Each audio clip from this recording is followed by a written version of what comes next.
Hello and welcome to the Fit to Transform podcast, where you learn how to train and diet effectively and, most importantly, how to maintain those results for life, once and for all.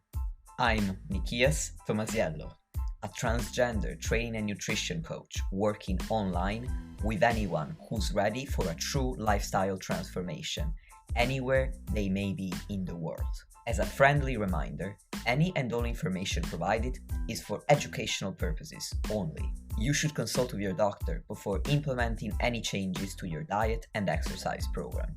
With that disclaimer out of the way, thank you for being here. Now grab yourself a cup of tea or pre-workouts and enjoy. Yo, welcome back to the podcast. Today's episode is going to be all about mindset, which I'm sure will surprise absolutely no one, given how much emphasis I place on mindset in all of my content. Anyway, in this particular episode, I want to answer the following question. Is having a dream physique motivating or harmful? Personally, I think it could go either way. It's not always motivating and it's not always harmful. The difference lies in the mindset that you adopt to having a dream physique. On a personal level, I've never had a dream physique, but what works for me doesn't necessarily work for everybody else, and I don't presume to persuade you to do what I do. However, I want to give you the tools, the mindset tools, so that if you do have a dream physique, it's going to help drive you towards your goals and not further away from it. So that's what I aim to do in this episode. And before I begin, I just want to give a shout out to my client Riss. I currently have 2 clients called Riss, and I want to give a shout out to Riss TM. When you hear this, you know who you are, because this episode was inspired by a check-in that I recently had with him. Riss, you're doing awesome, and that's it. That's the shout out. So let's get into the podcast. First off, I want to give a brief definition of what I mean by a dream physique, just so that we're all on the same page. So what I mean by that is when we take somebody else's physique as our source of inspiration. I often have clients who have an initial consultation with me and they'll tell me, I really want to look like this person that I've seen on Instagram, or this actor I really admire, or this influencer or personal trainer. That's their dream physique. And that is what I am going to refer to whenever I say dream physique throughout the rest of this podcast. First off, I believe that it's incredibly helpful to set yourself up with realistic expectations to understand whether your dream physique is attainable for you or not. And I can't tell you if that's the case because I don't know you personally and I don't know who your dream physique is. But what I'm going to do in the next however long it takes is give you the tools to decide for yourself whether your current dream physique is actually realistic for yourself.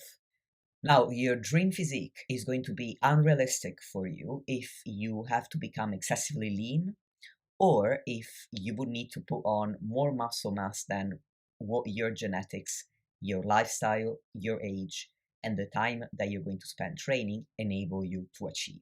So this sounds pretty obvious and easy to say, right? But how do you know if you are excessively lean, and how can you tell if a dream physique is too muscular compared to what you can achieve? In terms of excessive leanness, there are signs you can pick up on that can suggest that you may be too lean for comfort.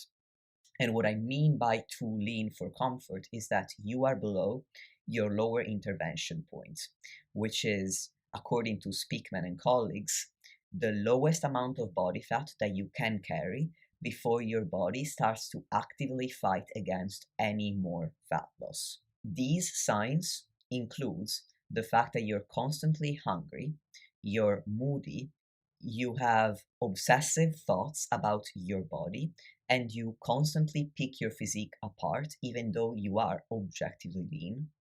The fact that you're very food focused and you're always looking forward to your next meal as soon as you finish one, and you can't stop thinking about what you're going to eat next. You may even have disordered eating patterns. You may develop low libido or no libido in the worst case scenario, and you may become sleepless, anxious, and restless. These are all signs that I also covered in episode 53, why you stop sticking to your diet and what to do about it. And in that particular episode, I also described the dual intervention point model that I've only alluded to here when I've just mentioned the lower intervention point. So I highly recommend that you listen to that podcast as well. In that particular episode, I described these as signs that you've hit your diet fatigue threshold after you've been losing body fat for a certain period of time. However, if you experience these signs all of the time, even after weeks or months that you've spent at maintenance calories, at this point it's not just diet fatigue, it's a sign that you are below your intervention point and therefore you are too lean. In addition to these signs, another way to tell that you may be too lean for comfort is that you feel like you have to be hyper focused on training and nutrition all the time in order to maintain this physique. Because the leaner you want to be, the fewer calories you can eat because smaller bodies burn fewer calories, so your maintenance calories are going to be lower.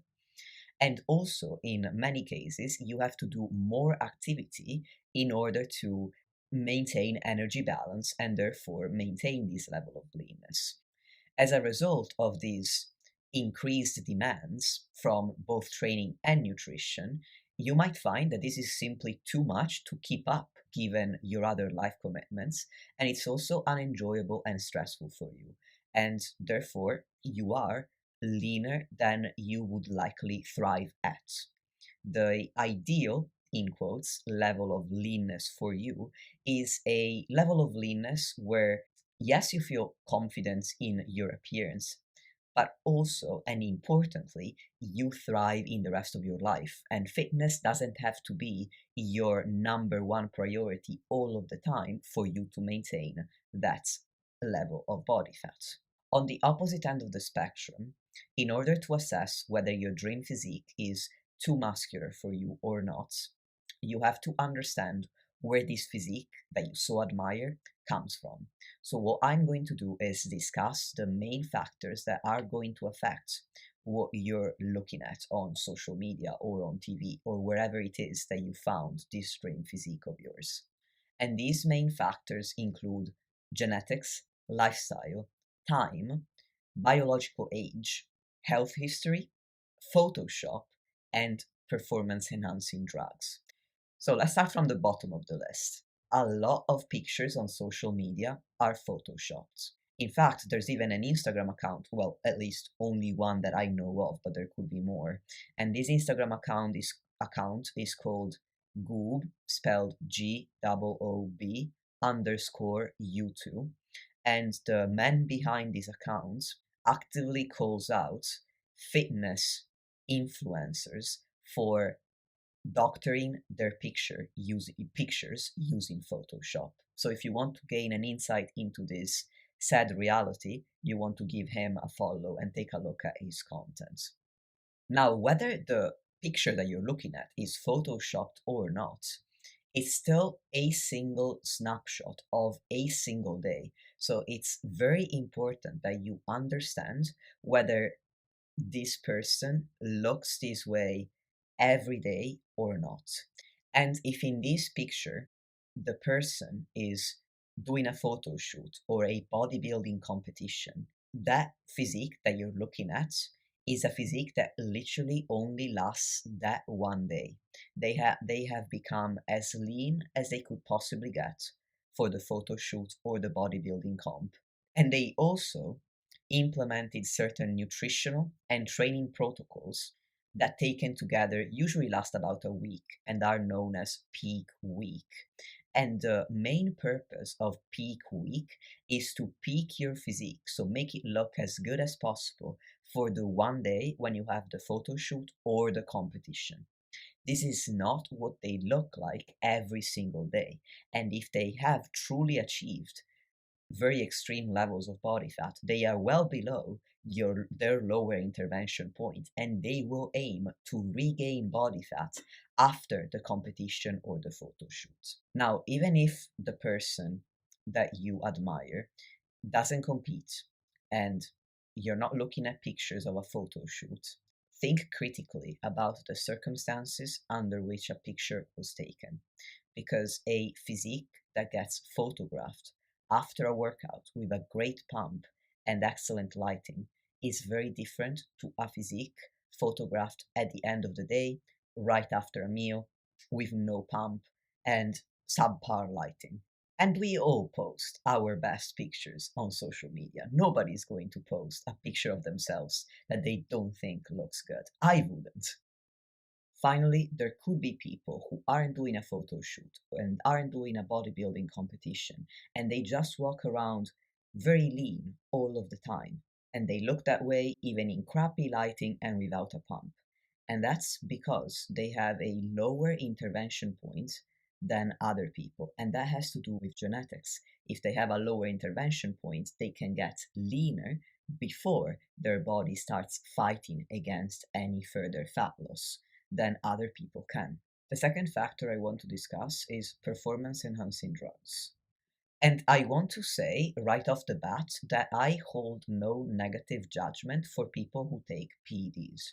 As long as they're not competing in a drug tested sport, in which case that would be cheating, it's their business whether they want to take PEDs or not.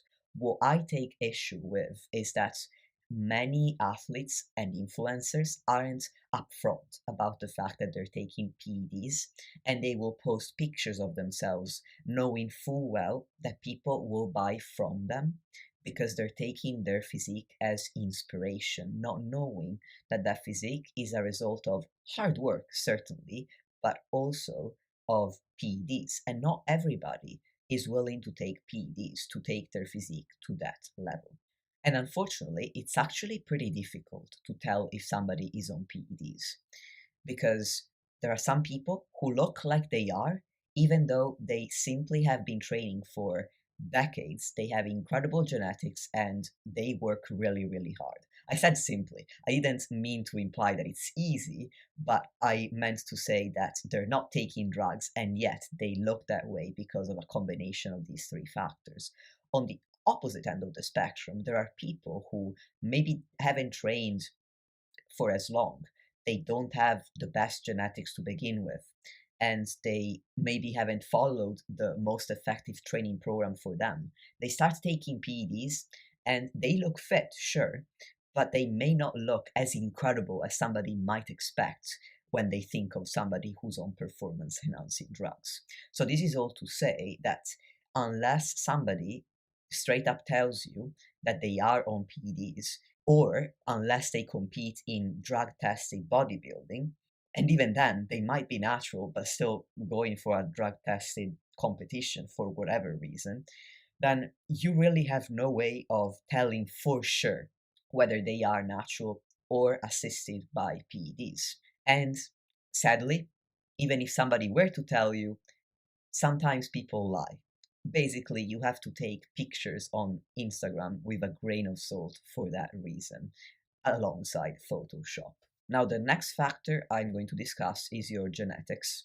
And the most important point I want to make about this is that the average person's dream physique, the physique that you might be aspiring to, is often the product of outstanding genetics. It's not the only factor by any stretch of the imagination, but it does play a large role. Just think about how many of these inspiring accounts you follow right now. 3, 5, 10, 20. There's billions of people on Earth. You're aspiring to attain a physique that only a tiny minority of people achieve. Another way of looking at this is to think about how many athletes compete versus how many athletes win world class competitions. There are many competitors, but really only one winner, right? Again, you're aspiring to look like somebody who has elite genetics for their sport, or elite genetics for building muscle and losing fat. And let's be honest, If you had outstanding genetics, you would know by now. I view genetics as it pertains to developing your physique or playing a certain sport the same way as I view a talent. I knew pretty early on in life that I was good at storytelling and at writing. It was one of my biggest talents. Genetics are the same. People who have great genetics find out really early in life that they're amazing at a certain sport or at the majority of sports, and that they build muscle, they are stronger than their peers, and they develop their physique more easily as well. The fourth factor is your lifestyle. So, as I've mentioned, outstanding genetics are one aspect, but there are several contributing factors to an outstanding physique. And the next one is lifestyle. The people that most of us aspire to look like when we're thinking of a dream physique usually build their entire life around looking the way that they do or maintaining the performance that they have. For example, Hugh Jackman and Chris Hemsworth look the way they do because they train very, very regularly and they eat a certain way all the time. And if we want to use a less extreme example than Hollywood actors or world class athletes, you might aspire to look like a very popular personal trainer on Instagram. And even in their case, they build their lifestyle around training and nutrition. They're in the gym most of the time, training themselves or training clients. So they lift weights often, which makes building muscle easier. They have a high energy expenditure, meaning they can also eat more calories, which makes it easier to manage their nutrition. And they are very attentive to their nutrition as well. And as a result of this lifestyle, yes, they still need to work hard, but they don't need to work as hard as somebody who has a full time job that has nothing to do with fitness, somebody who sits at a desk 8 to 12 hours per day, somebody who needs to really pay attention to every morsel that goes past their lips because their maintenance calories aren't very high because they don't move very much. Another perspective on lifestyle is that it's a matter of choice. These people choose to have a very active lifestyle. They are sacrificing other aspects of life in order to be able to train these often and to be able to manage their nutrition as carefully as they do. And these may be aspects of life that you do not want to sacrifice or compromise like they do. And that is going to impact whether you can achieve similar results to them or not. As the saying goes, you can't complain about the results you didn't get from the work that you didn't do. And if I may change that saying now, don't complain about the results you didn't get from the work that you chose not to do. The next factor is time spent training. Outstanding physiques are a product of decades of training. I'm going to say this again. Outstanding physiques are a product of decades of training. We're not talking 1 to 5 years here. We're talking 10, 15, 20 plus years. So if you haven't put in the same amount of consistency for a similar length of time as the person that you admire, you're not going to look like them, even assuming that your genetics and your lifestyle are the same. Not only that, but you need to make that time in the gym or spent training count, because people with outstanding physiques have one thing in common. They have trained for a long time, but also they train hard. They make every set, every rep of every exercise count. They don't just go through the motions. They leave a max of 3 reps in reserve before hitting failure on the majority of their sets. So it's not just about the time, it's about the quality of that time as well. The second to last factor is your biological age. And I want to make a very important point to start with, which is that anybody can build muscle at any age. So it's never too late to start lifting weights. When they do research in elderly populations, and these subjects start lifting weights for the first time, they see that these subjects get newbie gains. They increase their muscle mass, they increase their strength. So it is possible to build muscle at any age.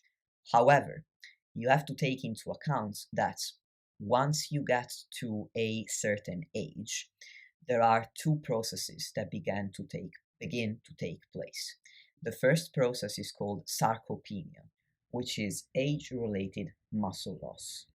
As I've said, you can build muscle at any age, but if you're also dealing with sarcopenia, let's say that you lose half a kilogram of muscle every year, and then you build 1 kilogram of muscle every year. The outcome is that you've only built half a kilogram. Whereas if you were in your 20s and sarcopenia was several decades away and you built a kilogram of muscle every year, you would end up building 1 kilogram of muscle. These are just examples, but it's to show you that when you reach a certain age, your ability to grow muscle is impacted. There's also a process called anabolic resistance that takes place, and this is most common in elderly populations, so we're talking 60 plus in most cases. And anabolic resistance is a phenomenon by which your body doesn't have the same muscle building or anabolic response to the same amount of protein. So if right now, let's say as a random example, that 30 grams of protein in a meal helps you build 10% more muscle, 30 grams of protein when you're 65 might now only build 6 to 7%. Now, don't take these percentages as gospel. I am pulling the numbers out of my butt. Again, this is just to illustrate the concept.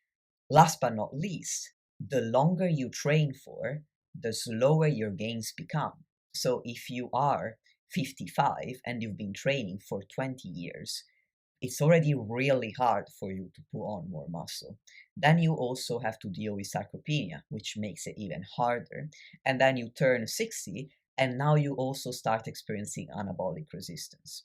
Once again, I'm using 60 as an average age. I'm not saying that at 59 you have zero anabolic resistance and all of a sudden you turn 60 and everybody gets anabolic resistance. It's more of a reference point. Again, these are just ways to illustrate concepts. Don't take the specific numbers as the rule. Lastly, your health history is going to play a role. The most ideal circumstances to develop an outstanding physique would be to have no injuries and no major health complications. When you start having one or the other, or a combination of the two, or multiple of these conditions, that's when inevitably muscle growth and fat loss become more difficult. And I'm going to use myself as an example here. I had an eating disorder, a restrictive eating disorder, where I was underweight or borderline underweight for many years. In addition to that, this eating disorder also affected my thyroid, and your thyroid affects your metabolism. And having a healthy metabolism is fundamental for muscle building and fat loss. In addition to that, for many years I had non-existent sex hormone levels. And while sex hormones don't necessarily build muscle directly, they allow the process to occur. So I have nearly a decade of an impacted thyroid, very low sex hormone levels, and a very low body weight. All of these factors are going to impact my ability to build muscle, and they have impacted it. If you look at my pictures, you could say that I don't have great genetics, and that would be true. My mother is 5'1", my dad is something like 5'10". Neither of them was ever an impressive athlete. Neither of them is particularly into sports, or they've not been into exercise until later in life. My dad, right now, as far as I know, doesn't exercise at all. My mom started lifting weights when I was a teenager, so that was a decade ago at this point. So I don't have the best genetics, but I also have this very extreme health history of a restrictive eating disorder. And as a result, I don't look like most people's dream physique, to be perfectly honest with you. And these are all factors that you want to take into account when you're assessing your dream physique. And the more factors you have in common with your dream physique, the greater the likelihood that you'll achieve something similar. So, in conclusion, I am going to answer the question, is having a dream physique motivating or harmful then? And in my view, it's going to be harmful if you don't have realistic expectations, which is why I've spent so long so far giving you all of the tools that I could think of to recognize whether a specific physique is attainable for you or not. Another reason why having a dream physique is going to be harmful is if it is your sole fitness goal and your sole obsession. If you don't have any other interest in fitness outside of changing your physique, you're not going to last long enough to achieve outstanding results because you're not going to enjoy the process. You're just going to drag yourself through it, thinking about the final outcome. And when you realize that you've been working on it for 1, 2, 3, 5 years and you're still not there, if you're still around after 5 years, that is, you might give up because it's not worth it. A physique isn't worth it. The process, a process that you enjoy, is worth this length of time, and it's worth even longer than that. It's worth decades. But a physique, I don't think it's worth it. And for most people, it won't be. And this is a segue into the reasons why I believe that having a dream physique could be actually helpful to you. And it could be if you don't just think that you're chasing the look, but you take the time to look beyond the physique that you want to achieve and ask yourself, why do I want this physique? Because, and that's why I've just said that the physique alone isn't worth decades of your time, most of us aren't chasing a look. We're chasing a feeling. We want to feel a certain way, and we believe that achieving a certain physique is going to result in feeling that way. I do think that to an extent, attaining a physique that fits your personal vision and your aesthetic preferences is going to increase your confidence and have a positive impact on the way that you feel. However, it won't be enough on its own. It's going to feel hollow and incomplete if you don't take a deep dive while you're working on your physique and gain insight into what it is that you truly want to feel, what it is that's beyond this physique for you. So, if you do this all important mental work, then having a dream physique could be helpful to you, provided that you also have realistic expectations about that dream physique and you are at peace with the fact that you may never look like that. And you understand that that's not the point, because again, you're chasing a feeling, not just a look. The point is to use that dream physique as inspiration and motivation. When you look at that dream physique, you're thinking, it's amazing that this is within human possibility, because it's exciting. If the best physique that anybody could achieve wasn't worthy of admiration, it wouldn't be as exciting to try to pursue it. In summary, I have some closing remarks. Having a dream physique can be harmful or it can be motivating. What matters is that you approach it with the right mindset. And my aim with this podcast was to help you build the right mindset to make sure that having a dream physique helps you move forward rather than discouraging you and holding you back. So I hope you haven't come to the end of this episode thinking, oh man, I don't have outstanding genetics, I don't have a lifestyle built around my fitness journey. That is so depressing. That's not at all how I want you to look at this. Because, as I've just said, most of us aren't chasing a dream physique. We're chasing the way that we believe that that physique is going to make us feel. And importantly, you don't need to attain that physique, that dream physique, to achieve your goal feeling. In my experience, it's through the physique development process that you realize the feeling that you want to feel, and you also realize what you need to do to feel that feeling, regardless of how developed your physique may be at that stage. And as a bonus, you've also been engaged in this process for a long time by then, and you have built an amazing physique for your own possibilities, which is awesome. So please don't be discouraged. And if I may make a suggestion, while there's nothing wrong with having a dream physique if you have the right mindset, I would also encourage you to have a dream physique that's your own, not somebody else's.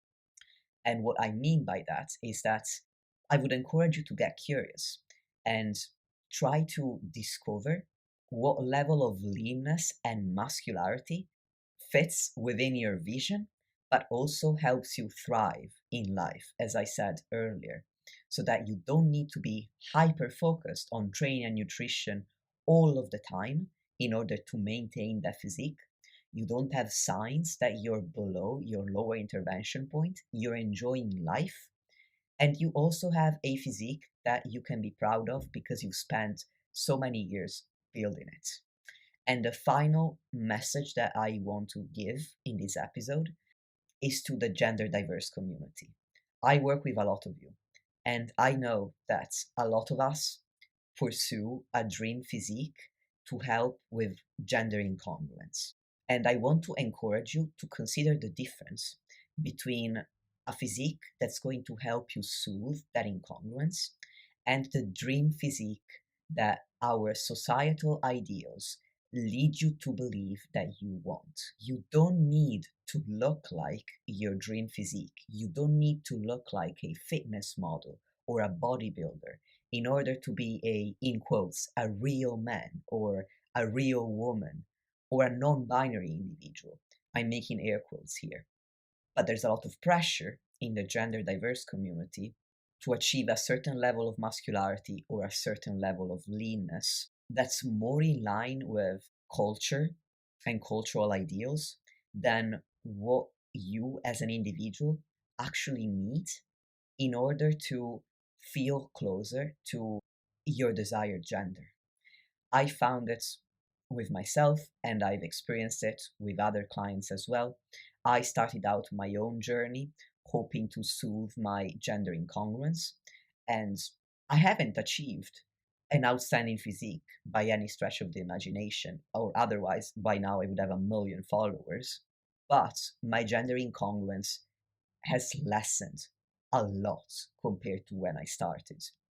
And similarly, I have clients who start their journey working with me, and a few months or a few years later, they're already happy with their physique relative to how it helps with gender incongruence, even if they don't look like a fitness model on the cover of a magazine. So this is really important for you to think about when you're considering a dream physique as a gender diverse person. And the very last closing thought I have is for everyone. Truly impressive results take decades, so you need to enjoy the process. Because if you're planning on getting anywhere closer to your dream physique, you are going to need many years grafting and working on it.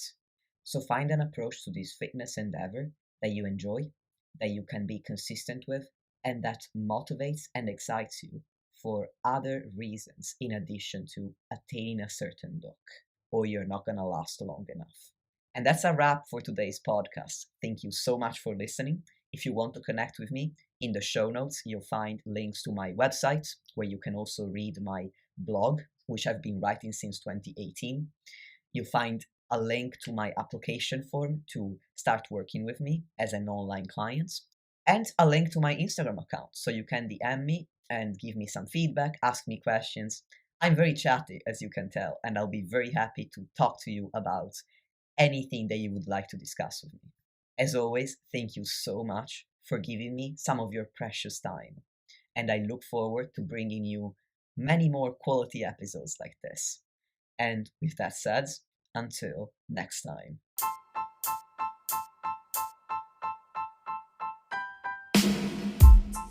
Lastly, if you want to support the podcast and help me reach more people, please leave a 5-star rating or review on any podcast platform that you're using. Thank you very much for listening, and I'll speak to you soon.